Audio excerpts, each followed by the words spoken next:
नमस्कार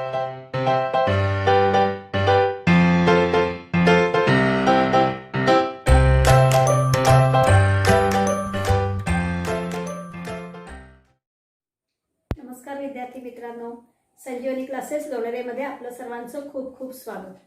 तुम्ही जर आमचे याआधीचे व्हिडिओज बघितलेले नसतील तर ते नक्की बघा आणि तुम्हाला जर ते आवडले तर लाईक करा, शेअर करा आणि सबस्क्राईब करा.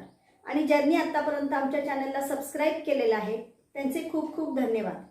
चला तर मग आपण बघतो आहोत M2 चा थर्ड चॅप्टर सर्कल. सर्कलमध्ये आज आपण बघणार आहोत theorem of touching circles.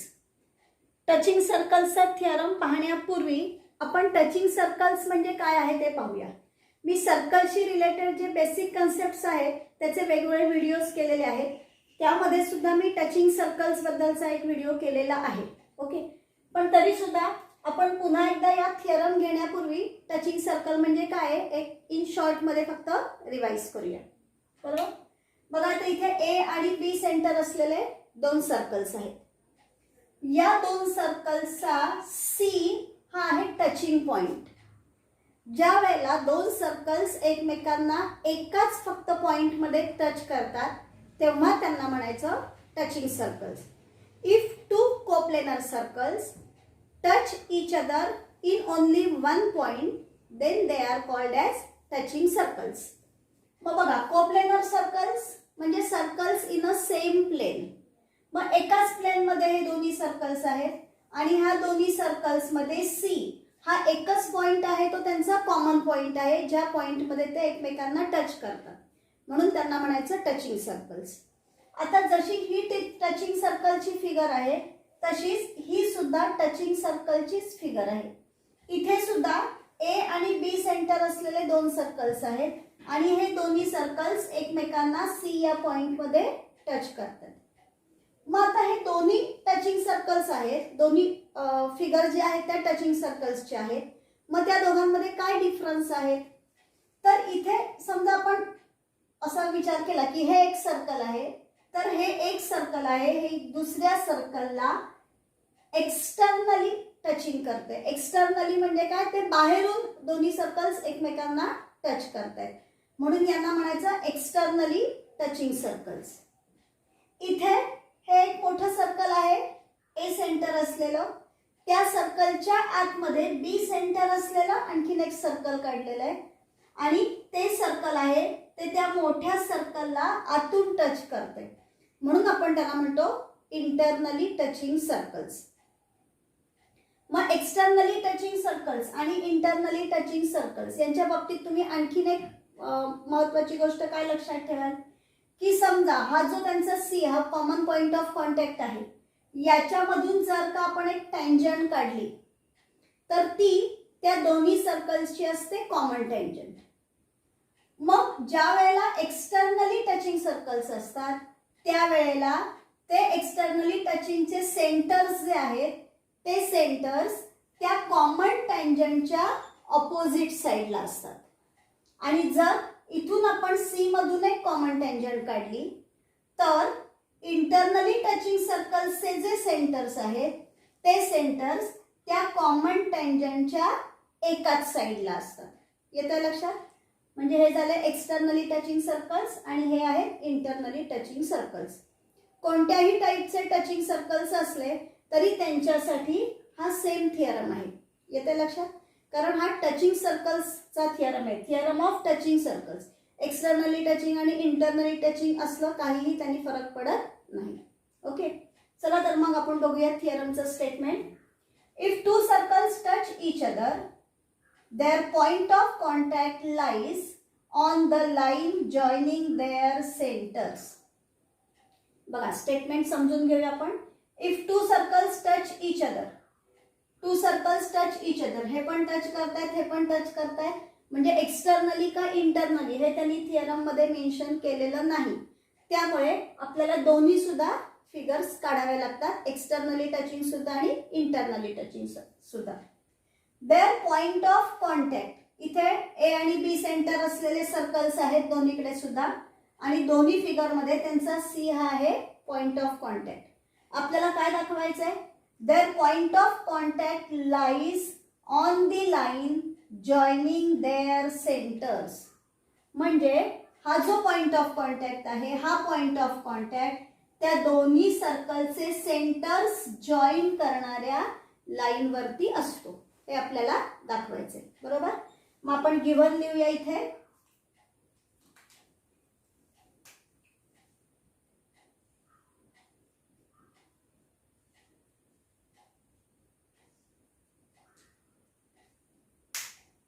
C is the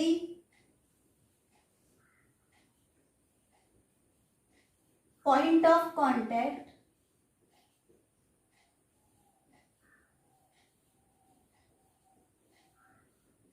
of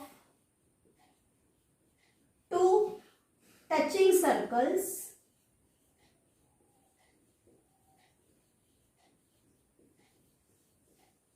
with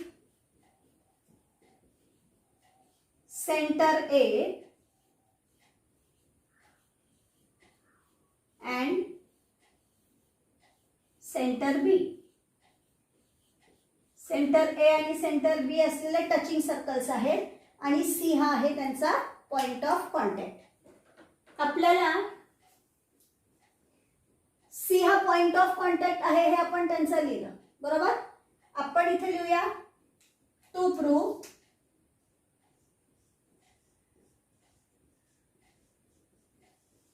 आपल्याला प्रूव्ह करून काय दाखवायचं आहे.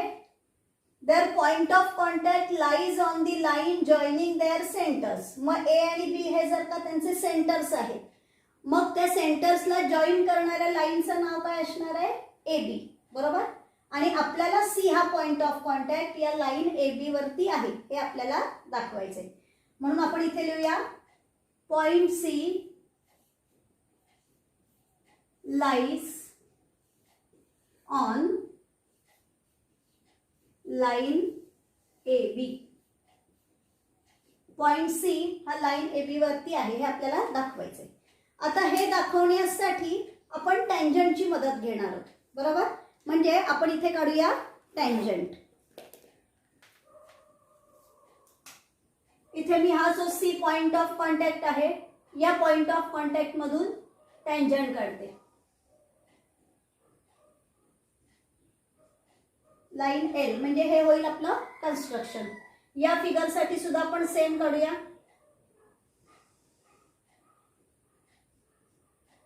आपण दोन्ही फिगर साठी म्हणजे आपण या पद्धतीने गिव्हन आणि टू प्रूव्ह लिहिलंय किंवा प्रूफ सुद्धा या पद्धतीने लिहिणार आहोत की जे एक्सटर्नली आणि इंटरनली टचिंग दोन्ही सर्कल साठी सुद्धा आपण वापरू शकणार आहोत. येतंय लक्षात.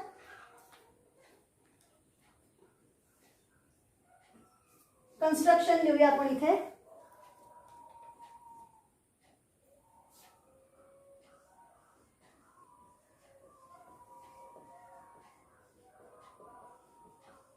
Construction draw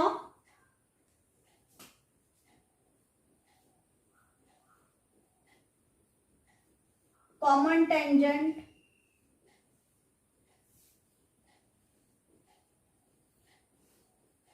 L passing through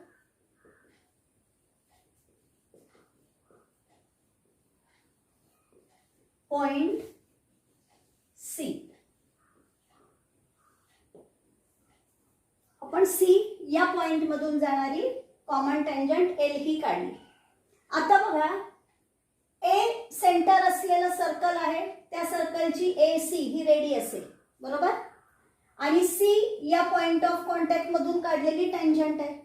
मग आपल्याला माहिती आहे tangent is perpendicular to radius म्हणजे line L is perpendicular to seg AC. Tangent theorem. मग आपण टँजंट थिअरमची मदत इथे घेऊया प्रूफ लिहिताना सुरुवातीला.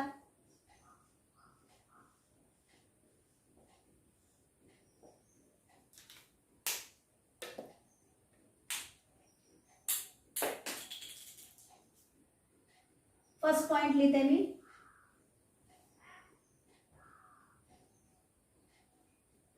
In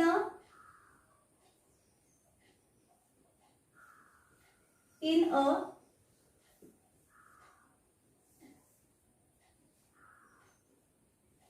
line L is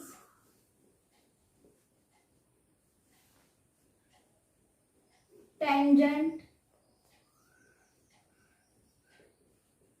to the circle with center A and center B at circles लिहू आपण, कारण दोन्ही सर्कल आपण एकदम मेन्शन करतोय. Line L is tangent to the circles with centre A and centre B at point C. इथे आपण लिहूया कन्स्ट्रक्शन.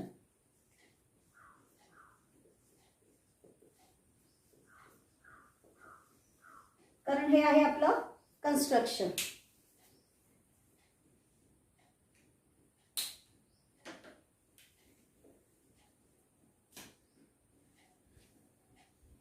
मग इथे आपण लिहू शकतो आता line L is perpendicular to seg AC. Tangent theorem.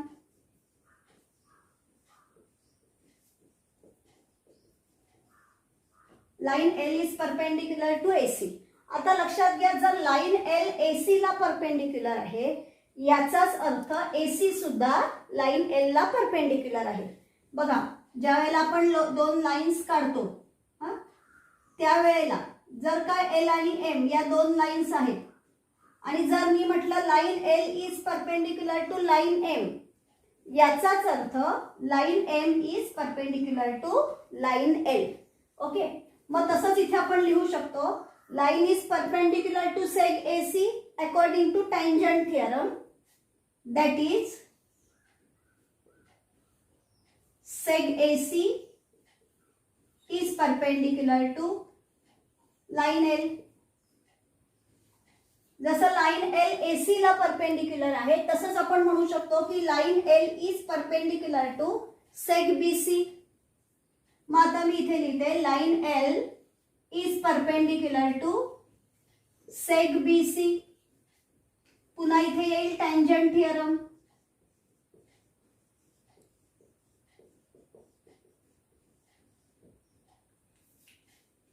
That is fourth point है, fifth point, that is seg BC is perpendicular to line L. आता बघा, AC हा सेगमेंट सुद्धा लाइन L ला परपेंडिक्युलर आहे आणि BC हा सेगमेंट सुद्धा लाइन L लाच परपेंडिक्युलर आहे. याचा अर्थ की C या पॉइंट मधून असणारे AC आणि BC हे दोन्ही सेगमेंट लाइन L ला परपेंडिक्युलर आहेत. बरोबर. आता बघा, लाइन L वरचा C हा पॉइंट आहे कारण आपण C पॉइंट मधूनच टँजंट काढलेली आहे. बरोबर. मग लाइन वरच्या पॉइंट मधून त्या लाइनला फक्त एकच परपेंडिक्युलर काढता येऊ शकतो. One and only one perpendicular can be drawn to the line through point on the line. मग जर का लाइन L वरच्या C पॉइंट मधून एकच परपेंडिक्युलर काढता येऊ शकतो, याचा अर्थ AC आणि BC हे जरी दोन्ही लाइन L ला परपेंडिक्युलर असले तरी ते दोन्ही वेगवेगळे नाहीच आहेत, ते एकाच लाइन वरती आहेत. बरोबर. मग आता हे आपण इथे लिहूया. Therefore, seg AC and seg BC through point C are perpendicular to line L. याचं रिझन येणार from 3 and from 5. From 3 and 5. But only one perpendicular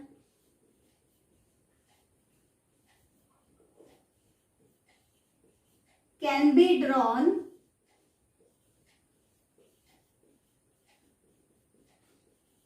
to a line through the point on that line. म्हणजे त्या लाईनवरचा जो point असेल त्या point मधून त्या लाईनला आपण फक्त एकच परपेंडिक्युलर काढू शकतो. याचाच अर्थ BC आणि AC हे वेगवेगळ्या लाईनवरती नाहीच आहेत. म्हणजेच पॉइंट्स ABC हे आहेत कोलिनियर पॉइंट्स. म्हणून आपण इथे लिहूया therefore points ABC are collinear. आणि ABC हे कोलिनियर पॉइंट्स आहेत. म्हणजेच point C lies on line AB. Therefore, point C lies on line AB. बघा तुमच्या टेक्स्टबुक मध्ये याचं जे प्रूफ दिलेलं आहे ना, पेज नंबर 58 वरती त्यांनी याचं प्रूफ दिलेलं आहे.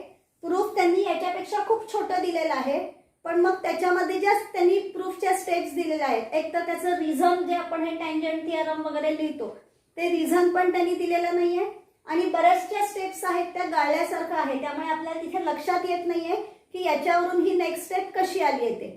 आणि मग ज्या वेळेला आपल्याला ते समजत नाही त्यावेळेला आपण फक्त ते घोकमपट्टी करतो. तर आपल्याला कुठलाही प्रूफ असं घोकमपट्टी करून नाही लक्षात ठेवायचंय. आपल्या या पद्धतीने ज्यावेळेला बेसिक कन्सेप्ट्स क्लिअर असतील तर आपल्याला ते प्रूफ अगदी सहज लक्षात ठेवता येऊ शकेल आणि लिहिता येऊ शकेल. येते लक्षात.